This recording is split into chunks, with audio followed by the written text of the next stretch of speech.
Hi hello నమస్తే N2 న్యూస్కు స్వాగతం. ప్రస్తుతానికి మనం చౌగన్పల్లి రోడ్లో ఉన్నాము. ఇక్కడ మచ్చేందర్ అని సైకిల్ యాత్ర ఇప్పుడు ఎలక్షన్ సందర్భంగా ఈ సందడి జరగడం అనేది సర్వసాధారణమే. ప్రతి పార్టీలు తిరుగుతాయి. సో ఇప్పుడు మన మధ్యలో ఇండిపెండెంట్ అభ్యర్థి అయినటువంటి గుర్రపు మచ్చేందర్ గారు సైకిల్ యాత్ర చేస్తున్నారు. సో వీరు ఎక్కడి నుంచి వస్తున్నారు, వీరి నేపథ్యం ఏది, సో దేనికోసం చేస్తున్నారో ఒకసారి అడిగి తెలుసుకుందాం. చెప్పండి సార్, మీరు ఎక్కడి నుంచి, ఏంది మీ పరిచయం ఏంది? నమస్కారం అండి, నా పేరు గుర్రపు మచ్చేందర్. నేను ఎన్ఆర్ఐ. నేను 17 సంవత్సరాలు అమెరికాలో చాలా ఉద్యోగాలు చేశాను, సాఫ్ట్వేర్ ఉద్యోగాలు చేశాను. నాకు ప్రజలకు సేవ చేయాలన్న కాంక్ష కలిగించాను. సమస్యలకు పరిష్కారం చేయడం కోసమని రాజకీయంగా నేను ఈరోజు స్వతంత్ర అభ్యర్థిగా జైరాబాద్ పార్లమెంట్ నియోజకవర్గానికి పోటీ చేయబోతున్నాను. ఏదేమి మీ అభివృద్ధి ఎట్లా ఉంటుంది సార్? ఇప్పుడు ప్రతి ప్రజా సమస్య నేను పరిష్కరిస్తానన్న నమ్మకం నా మీద ఉంది. ఎందుకంటే నేను నిస్వార్థంగా సేవ చేయాలన్న లక్ష్యం. అన్ని మతాలు, అన్ని కులాలు మన మంత్రం సమానమే అన్న ఉద్దేశంతో ఈ రాజకీయ ప్రస్థానం మొదలుపెట్టాను. ఇక్కడ ఎన్నో సమస్యలు, చిన్న సమస్యల నుంచి పెద్ద సమస్యల వరకు. పెద్ద సమస్యలు అంటే మన జైరాబాద్ పార్లమెంట్కి రైల్వే లైన్ రావాలి, మన జైరాబాద్ పార్లమెంట్కి చాలా పరిశ్రమలు రావాలి, మన జైరాబాద్ పార్లమెంట్లో మౌలిక వసతులు అభివృద్ధి చెందాలి. ఇవే పెద్ద సమస్యలు కాకుండా చిన్న చిన్న సమస్యలు ఉన్నాయి. ఎక్కడ చూసినా రోడ్లు గుంతలం ఏమైపు ఉన్నాయి, ఎక్కడ పోయినా దుమ్ము ధూళి, ఎక్కడ తిరిగినా దుర్గంధం ఉంది, ఎక్కడ పోయినా దోమలు ఉన్నాయి. చిన్న సమస్యలు అంటే ఇక చెప్పలేనని చిన్న సమస్యలు ఉన్నాయి. ఆర్థికంగా చాలా పేదవాళ్ళు ఇంకా పేదవాడిగా ఉండిపోతున్నాడు, ధనవంతుడు ఇంకా ధనవంతుడిగా ఉండిపోతున్నాడు. ఇవన్నిటికీ కారణం ఏంటి అంటే మన ఎంపీలు 15 సంవత్సరాల నుంచి జైరాబాద్ పార్లమెంట్కు ఎలాంటి నిధులు తీసుకురాలేకపోయారు. ఎంపీగా ఉండి కూడా స్థానిక సమస్యల మీద వాళ్ళకి అవగాహన లేదు. కొందరు ఒక ఎంపీకి అయితే 10 సంవత్సరాలు ప్రాతినిధ్యం వహించారు, తెలుగు కూడా మాట్లాడలేరు, ఎప్పుడు ప్రజలలో ఉండరు, ఏ ఊరికి రారు, ఎవరితో మాట్లాడరు. అలాంటి వ్యక్తి మళ్ళీ ఎన్నికల్లోకి రాబోతున్నాడు. సో తెలుగే రాదు, అసలు ప్రజలతోనే మాట్లాడడు, ఒక ఊరికి రాడు, అసలు ప్రజల సమస్యలు తెలుసుకోవడమే ఆయనకు సాధ్యం కాదు. అలాంటి ప్రజాప్రతినిధి రేపు ఆ ప్రజా సమస్యల గురించి ప్రధానమంత్రికి కానీ కేంద్ర మంత్రులకు కానీ ఎలా వివరిస్తాడు, మన సమస్యలు చెప్పి ఎలాంటి నిధులు తీసుకురాగలుగుతాడు? ఇది అసాధ్యమన్న అది నాకు అర్థమైంది. అందుకే ఇది మార్చాలి అంటే ఒక స్వతంత్ర అభ్యర్థిగా అయితే అన్ని కులాలు, అన్ని మతాలు మనమంతా సమానమే. ఏ పార్టీకి సంబంధం లేకుండా మనం కష్టపడి అందరితో మాట్లాడి అన్ని సమస్యలు తెలుసుకొని ప్రతి సమస్య మీద నిరంతరం కృషి చేసి ప్రతి సమస్యను పరిష్కరించేదాకా పోరాడి పరిష్కరించాలన్న కృతనిశ్చయంతో ఈ రంగంలోకి దిగాను. ఇప్పుడు కాంగ్రెస్ పార్టీ అయితే తెలంగాణలో అధికారంలో ఉంది, పైన బీజేపీ, మోడీ, ఇవి రెండింటిని ఢీకొనే సత్తా మీ దగ్గర ఉందంటారా? తప్పకుండా ఉందండి. ఎందుకు అంటే స్వతంత్ర అభ్యర్థిగా ఉంటే నాకు ఏ పార్టీకి నేను చేయగొట్టాల్సిన అవసరం లేదు. ఒక పార్టీ అన్నామనుకోండి, కాంగ్రెస్ పార్టీ కానీ, అది భారతీయ జనతా పార్టీ కానీ, బీఆర్ఎస్ పార్టీ కానీ, ఒక పార్టీ అభ్యర్థిగా ఉంటే ఏమవుతుందంటే ఆ పార్టీకి ఒక పరిధి అనేది ఉంటుంది. ఆ పార్టీ పరిధిలోనే పనిచేయాలి. ఆ పార్టీకి చాలా పార్టీ కార్యక్రమాలు కూడా ఉంటాయి. ఎక్కడో మీటింగ్ అయితే మన నియోజకవర్గం నుంచి ఎంతో మందిని జనాలను తరలించి తీసుకెళ్లాల్సిన పరిస్థితి ఉంది ఈరోజు. అలాంటిదే కాకుండా ఎక్కడో బై ఎలక్షన్ జరుగుతుంటే, ఉప ఎన్నిక జరిగితే అభ్యర్థిని మనం గెలిపించడం కోసం మనం అక్కడే తిష్ట వేయాలి. వారమా, నెలనా, 2 నెలలా కూడా తెలియదు.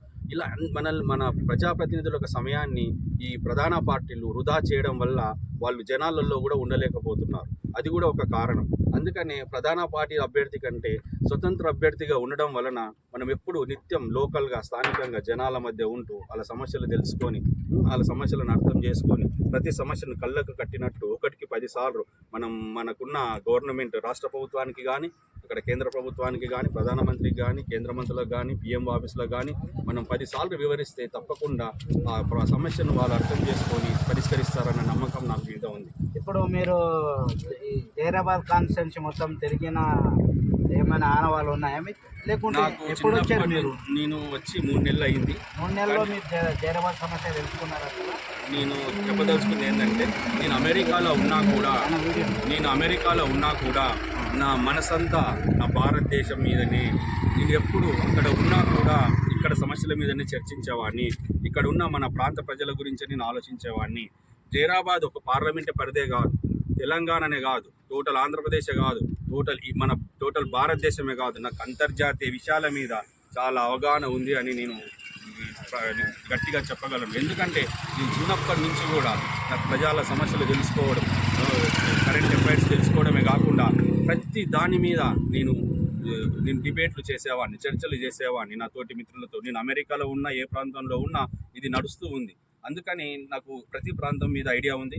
నాకు జైరాబాద్ పార్లమెంట్ మీద నాకు చాలా అవగాహన ఎక్కువ ఉంది. ఎందుకంటే నేను చిన్నప్పుడు ఇక్కడే ఉన్నాను, ఒక 30 ఏళ్ళ వరకు ఇక్కడే ఉన్నాను. దాదాపు 28 ఏళ్ళు ఇక్కడే ఉన్నాను. 28 ఏళ్లలో ఎన్నో ప్రాంతాలు కాలినడకన తిరిగిన ప్రాంతాలు ఇవి. మామూలుగా ఎక్కడో కాదు, నాకు చుక్కల్ ప్రతి ప్రాంతం తిరిగిన అనుభవం ఉంది. నారాయణఖేడ్ అనుభవం ఉంది. ఎల్లారెడ్డి నియోజకవర్గం ప్రతి గ్రామాన నాకు నెట్వర్క్ ఉంది. బాన్స్వాడలో ఉంది, కామారెడ్డి ఉంది.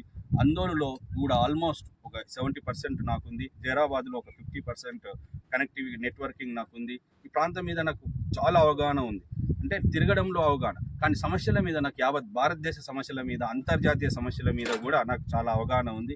ఆ బలమైన నమ్మకంతోనే నేను ఈ పార్లమెంట్ ఎన్నికల్లో నేను నిల్చోబోతున్నాను. ఇప్పుడైతే కాంగ్రెస్ పార్టీ అధికారంలో ఉంది, వారు ఇచ్చినటువంటి హామీలు ఒకటి అమలు చేస్తూ ఉన్నారు. సో దానికి మీరు ఢీకొట్టే సత్తా కానీ మీకుందా అంటారా? తప్పకుండా అండి. ఇప్పుడు ఇక్కడ సమస్యలు అనేకం.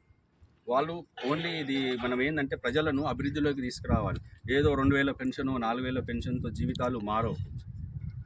నా ఉద్దేశం ఒక్కొక్క రైతుని సంవత్సరానికి ఎకరం ఉన్న రైతు కూడా ఒక 5 లక్షలు సంపాదించాలి. ఆ ఉద్దేశంతో నేను ఈ రంగంలోకి దిగాను. ఒక చదువుకున్న విద్యార్థి ఉన్నారనుకో, ప్రతి వాళ్ళు కూడా పూర్తి చదువులు చదవాలి. పెద్ద లాయర్ కావాలి, పెద్ద డాక్టర్ కావాలి, పెద్ద ఇంజనీర్ కావాలి. స్థానికంగా ఉపాధి, పెద్ద జాబులు చేయాలి. అది సాధ్యం కాకుంటే బయట దేశాలకు కూడా చాలా ఖర్చు లేకుండా వెళ్ళడానికి నా దగ్గర అన్ని ప్లాన్లు ఉన్నాయి. చిన్న నామమాత్ర లోన్తో కూడా నేను ఎంతోమంది, నాకు దగ్గర 1000 మంది వస్తే కూడా 1000 మంది కాదు, 10,000 మంది వచ్చినా కూడా 10,000 మందిని కాదు, 1,00,000 మందిని కూడా నేను విదేశాలకు పంపించే ఆలోచన నేను చేస్తాను. వాళ్ళకు కూడా ఎలాంటి ఖర్చు రాదు, భారం రాదు. అలాంటి గైడెన్స్ నేను ఇవ్వగలను. ప్రతి ఒక్కరి గురించి పట్టించుకుంటానన్న నమ్మకం నాకుంది. కాబట్టే నేను ఈ రాజకీయంలోకి దిగాను. ఏంది మీ విధి విధానాలు? నా విధి విధానాలు ఏంటి అంటే, ప్రతి ఒక్కరు అభివృద్ధి చెందాలి. ప్రతి ఒక్కరు ఇప్పుడు చాలా నిరుద్యోగం ఉంది. ఆ నిరుద్యోగులకు ఉపాధి అవకాశాలు చాలా కలుగజేయాలి. ఎన్నో పరిశ్రమలు ఇక్కడ తేవాలి. మన వ్యవసాయం ఆధారిత ప్రాంతం ఇది. ఇక్కడ వ్యవసాయం కూడా ఒక్కొక్క ప్రాంతంలో ఒక్కొక్క రకంగా ఉంటుంది. ఏ ప్రాంతానికి సంబంధించిన వ్యవసాయానికి సంబంధించిన అనుబంధ సంస్థల్ని మనం ఇక్కడ ఏర్పాటు చేస్తే చాలా ఉపాధి అవకాశాలు కలుగజేయగలుగుతాం. అంతేకాకుండా ఎన్నో రకాల మనకు చాలా ఇది నెట్వర్క్ మన హైదరాబాద్కు దగ్గర, ఇక్కడ కర్ణాటక ప్రాంతానికి దగ్గర, ఇక్కడ మహారాష్ట్ర ప్రాంతానికి దగ్గర చాలా అనుకూలమైన జైరాబాద్ పార్లమెంట్ నియోజకవర్గంలో మనం చాలా రకరకాల పరిశ్రమలు తీసుకొస్తే ఎన్నో రకాల ఉపాధి అవకాశాలు కలుగజేస్తాం. అంతేకాకుండా ఇక్కడ అందరూ కష్టపడే రైతులు ఉంటారు, కాయ కష్టం చేసి బతికే రైతులు ఉంటారు. ఎంతోమంది కూలీ మీద ఆధారపడే ప్రజలు ఉన్నారు. కూలీ దొరకకుంటే, ఒకరోజు కూలీ లేకుంటే పూట గడవడం కష్టంగా ఉంది. అలాంటి సమస్యలు కూడా ఉన్నాయి. కూలీ కూడా ఎంత పని అంటే అంత పని, మంచి రేటుకి వాళ్ళకి పని దొరికేలా కూడా మనం సదుపాయాలు కల్పించాలనే ఉద్దేశంతో కూడా ఉన్నాను. ఇప్పుడు కేంద్రంలో అయితే 2 పార్టీలు ఉన్నాయి, కాంగ్రెస్ పార్టీ, బీజేపీ పార్టీ. అవును. సో ఎవరు గెలిచినా కేంద్రంలో, ఇటు కాంగ్రెస్ గెలిచిన ఎంపీ గెలిచినా లేదా బీజేపీ ఎంపీ గెలిచినా వారు నిధులు చేస్తారనేది. సో మీరు ఒక్కరు గెలవడం వల్ల గెలిచిరే అనుకోండి, మీ ఒక్కరి వల్ల కేంద్రంతో సంబంధం లేకుండా ఈ ఒక్కరి వల్ల సాధ్యమంటారా ఇంత అభివృద్ధి చేయడం? వాళ్ళకంటే ఎక్కువ చేసి చూపిస్తాను. ఒక ప్రతిపక్ష పార్టీ ఎంపీ కన్నా గాన, ఒక అధికార పార్టీ ఎంపీ కన్నా కూడా నేను ఎక్కువ నిధులు తేయగలుగుతాను. ఎక్కువ నిధులు వస్తాయి. ఇది భారతదేశం, మనం అడిగి తెచ్చుకోగలగాలి. మన సమస్య, మన ప్రాంతానికి ఏది దక్కాలో అది దక్కేదాకా పోరాడతా కాబట్టి వస్తాయి. ఇప్పుడు ప్రధాన పార్టీ ఎంపీ అయ్యారనుకోండి, ప్రధాన పార్టీ అధికారంలో ఉన్న అధికార పార్టీ యొక్క అభ్యర్థి ఎంపీగా గెలిస్తే ఏదైనా సమస్య వచ్చిందంటే ఆ సమస్య గురించి ప్రధానమంత్రి దగ్గర కానీ, కేంద్ర మంత్రి దగ్గర కానీ ఒక్కసారి మాట్లాడతారు. రెండోసారి మాట్లాడాలంటే చెందుతాడు. ఏమనుకుంటారో అంత మన వాళ్ళే కదా అని వెనుకడుగు వేస్తాం. అదే ఒక స్వతంత్ర అభ్యర్థి అన్నాను అనుకోండి, ఒక్కడికి 10 సార్లు ఆ సమస్యను వాళ్ళ దృష్టికి వేగవంతంగా ఆ సమస్య పరిష్కారం అయ్యేంత వరకు వెంటబడుతూనే ఉంటాను. వాళ్ళు అలా వెంటబడి ఆ సమస్యని తప్పకుండా 100% పరిష్కరిస్తాను. దానికి ఎన్నో స్టెప్పులు ఉంటాయి. ఫస్ట్ మనకు ఉన్న సమస్యను కళ్ళగట్టు వివరించి మనం అడుగుతాం. అలా కాలేదనుకో ఇంకొక రకంగా అడుగుతాం. అంత కాకుంటే ఆమర నిరాహార దీక్ష చేస్తాం, జంతర్ మంతర్ దగ్గర ఏదో రకంగా చేసి ప్రతి సమస్యని నేను 100% పరిష్కరిస్తానన్న నమ్మకం, గట్టి నమ్మకంతో ఉన్నాను.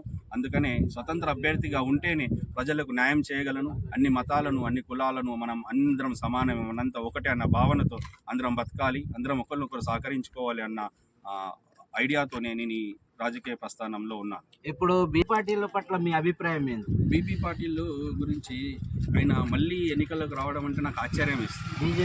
బీజేపీ అభ్యర్థిగా రావడం అనేది ఆశ్చర్యంగా ఉంది. ఎందుకంటే 10 సంవత్సరాలు బీఆర్ఎస్ పార్టీ ద్వారా ఎంపీగా ఉన్నారు. ఆ 10 సంవత్సరాలు అసలు అభివృద్ధి ఏ మాత్రం చేయలేదు. అభివృద్ధి చేయడం ఇసగట్టండి, అసలు ముఖమే కనబడలేదు. ఎక్కడ ఏ మండలానికి రాలేదు, ఏ ప్రాంతానికి రాలేదు, ఎవరితో మాట్లాడలేదు. 10 సంవత్సరాలు ఈ ప్రాంతానికి ప్రాతినిధ్యం వహిస్తూ కనీసం తెలుగు కూడా నేర్చుకోలేకపోయారు. అసలు తెలుగే రాకుంటే ఇక్కడ ఉన్న ప్రజలతోని ఎలా మాట్లాడగలుగుతారు? ఇప్పుడు అది కాకుండా డబ్బులు ఉన్నాయి అని డబ్బులు ఇచ్చాడో ఎలా ఇచ్చాడో తెలియదు. ఆ పార్టీలో జాయిన్ అయ్యి ఇంకొక పార్టీ ద్వారా ఇంకొక అభ్యర్థిగా మన ముందుకు వస్తున్నాడు. 10 సంవత్సరాలు ఏమీ చేయని నాయకుడు ఇప్పుడు ఏం చేయగలుగుతాడు?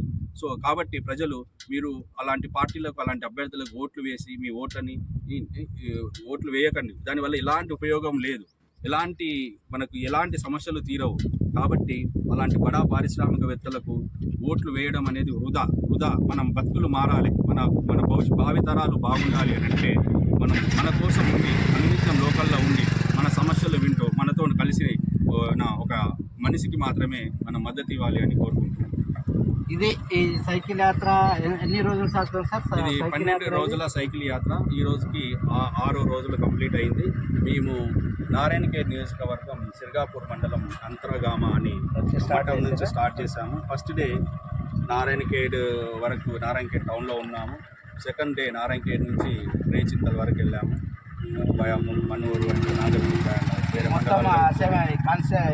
పార్లమెంట్ మొత్తం రేచింతల్ నుంచి జైరాబాద్ నుంచి జరాసంగం వచ్చాము. జరాసంగం మీద నుంచి అల్లాదుర్గ్ వరకు వచ్చాము. మధ్యలో చాలా మండలాలు కవర్ చేసుకొని అల్లాదుర్గ్ నుంచి ఇలా రేగోడ్ నుంచి శంకరంపేట నుంచి పిట్లం రావడం జరిగింది. పిట్లం నుంచి ఈరోజు తడ్కల్ కంకి రావడం జరిగింది. ఈరోజు కంకి నుంచి ఈరోజు చుక్కల్ వరకు వెళ్ళి చుక్కల్లో బస చేస్తాము. రేపు చుక్కల్ నుంచి మద్నూర్, పిచ్కుంద, బీర్కూర్ వరకు సాగుతుంది. ఎల్లుండి బీర్కూర్ నుంచి కొతంగల్, రుద్రు, వర్ణి, బాన్స్వాడ వరకు ఉంటుంది. బాన్స్వాడ నుంచి గాంధారి, సదాశివనగర్ వరకు ఉంటుంది. సదాశివనగర్ నుంచి రామరెడ్డి, మాచారెడ్డి, దోమకొండ నుంచి కామారెడ్డి వరకు ఉంటుంది. కామారెడ్డి నుంచి లింగంపేట్, తాడ్వాయి, లింగంపేట్, అలా మధ్యలో గోపాల్పేట టచ్ చేసుకొని మళ్ళీ ఎల్లారెడ్డికి వస్తాం. ఎల్లారెడ్డి నుంచి నిజాం సాగర్, మా ఊరు స్వగ్రామమైన కల్లేరు మండలంలో మాడిలో ముగింపు సభ ఉంటుంది. ఇది వీళ్ళ సైకిల్ యాత్ర. గుర్రపు మచ్చేందర్ గారు ఇండిపెండెంట్ అభ్యర్థిగా ఉండి జైరాబాద్ పార్లమెంట్ ఇంతకుముందు అభివృద్ధి ఎవరు చేయలేదు, ఏ ఎంపీ కూడా కాంగ్రెస్ వాళ్ళు చేయలేదు, ఇటు బీజేపీలో అయితే రాలేదు. బీఆర్ఎస్ ప్రభుత్వంలో ఉన్నటువంటి ఎంపీ బీవీ పటేల్ అయితే అభివృద్ధి కాదు కదా, తెలుగు మాటలు కూడా సరిగా రావని మన గుర్రపు మచ్చేందర్ అని అంటున్నాడు.